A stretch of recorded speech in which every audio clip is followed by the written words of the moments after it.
નમસ્કાર મિત્રો, આજના તાજેતર વ્લોગ વિડીયોની અંદર તમારા બધાનું સ્વાગત કરું છું। પડી ગયું છે અત્યારે મસ્ત મજાનું સવાર ને થોડોક અત્યારે મોડું થઈ ગયું છે, 10 વાગી ગયા છે।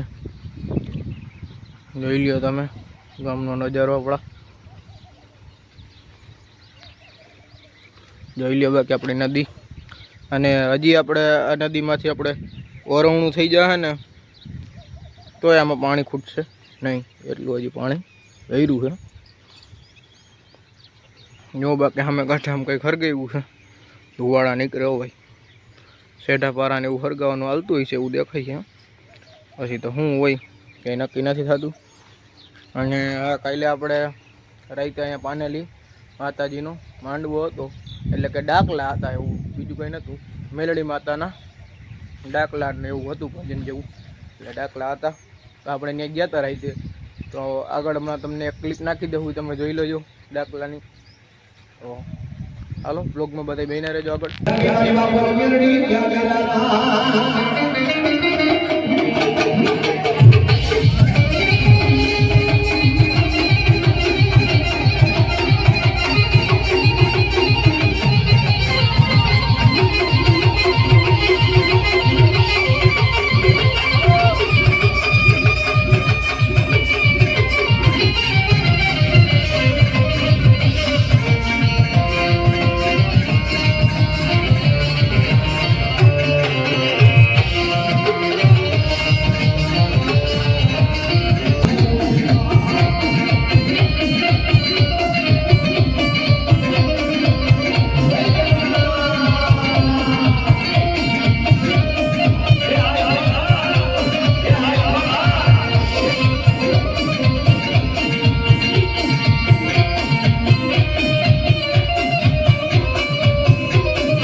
જોવો છો કે અત્યારે આપણે બધા ભાઈ આવી ગયા છે સવારના પોરમાં। અને જોઈ લ્યો બધા ભાઈ કે હાલો કે કેરી મોરો, તો આપણે કેરી મોરી દીધી એને, અને એને જોઈ લ્યો ચાલુ કરી દીધું છે ખાવાનું। જોઈ લ્યો ઉસાદ કરો ભાઈ, બાકી જોઈ લ્યો કેરી કેમ છે, હે ને એક નંબર હો। અને જોઈ લ્યો બેસી ગયા છે કેરી ખાવાના, આપણે એક સીટ લઈ લીધી છે, ચાલો આપણે ટેસ્ટ કરી। ઓહે આ તો મજા આવી ગઈ ભાઈ, મજા જ એવી છે મસ્ત મજાની મીઠીઓ કેસર કેરી। બપોર થઈ ગયા હતા એટલે જોઈ લ્યો આપણે ઘરે અહીંયા બેઠા હતા તો ત્રણ ગાડી આવી ગઈ હતી, એટલે જોઈ લ્યો વારાફરતી બધાને ધોઈ નાખી। જોઈ લ્યો પહેલી ગાડી ધોઈ નાખ્યા, પછી બીજી ગાડી ધોઈ નાખી, અને ત્રીજી ગાડી ધોઈ નાખી। જો રોંઢો થઈ ગયો હતો એટલે આપણે ઉઠી ગયા હતા, અને સીધું જ આપણે લીંબુ શરબત બનાવ્યું હતું, એટલે આપણે બેસી ગયા હતા સીધા લીંબુ શરબત પીવા। હાલો તમે પણ લીંબુ શરબત પીવા હાલો। અત્યારે થઈ ગયો છે મસ્ત મજાનો રોંઢો, અને આપણે આવી ગયા છીએ સીધા જ મેળી ઉપર।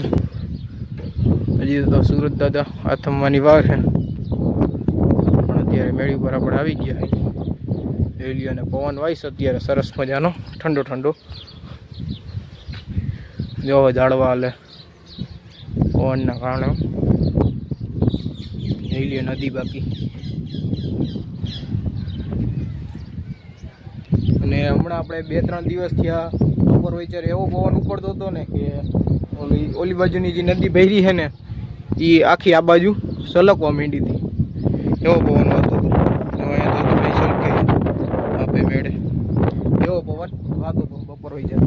અને જેમ હાઈન થવા માંડે ને એટલે રોંઢે તો પવન હોય થોડો થોડો, મટાણા થારો છે, પણ જેમ હાવ રાત થવા માંડે 10-11 વાગે ને ત્યાં પવન થઈ જાય। અને મેળી પર ઊભો આવી તો મસર પણ કઈડે જ। હમણાં 2-3 દિવસથી એમ કહે છે કે આગાહી છે એવું બધું છે, કંઈ નક્કી નથી થતું। હવે શું હોય કુદરત કરે એ તો સાચું, બાકી બધું ખોટું। બાકી તો અત્યારે તો કોઈનો પાક ના હોય, જો કોઈને હોય તો સેફટીમાં રાખી લેવાનું પાક, જો કે તલ ને એવું બધું હોય વાવેલું અત્યારે તો। બાકી ઓછું ઉનાળાનું તો માણસ ઓછું જ હોય, બધી મોટે ભાગે કોકે વાવ્યું હોય, બાકી કંઈ ના હોય। તો બસ આજના બ્લોગ વિડીયોમાં આટલું જ હતું। જો તમને સારું લાગ્યું હોય તો લાઈક કરી નાખજો, અને ચેનલમાં નવા હોય તો ચેનલને સબસ્ક્રાઈબ કરી નાખજો। હાલો આપણે મળીશું કાલે નવા બ્લોગ વિડીયોમાં, ત્યાં સુધી જય જવાન જય કિસાન।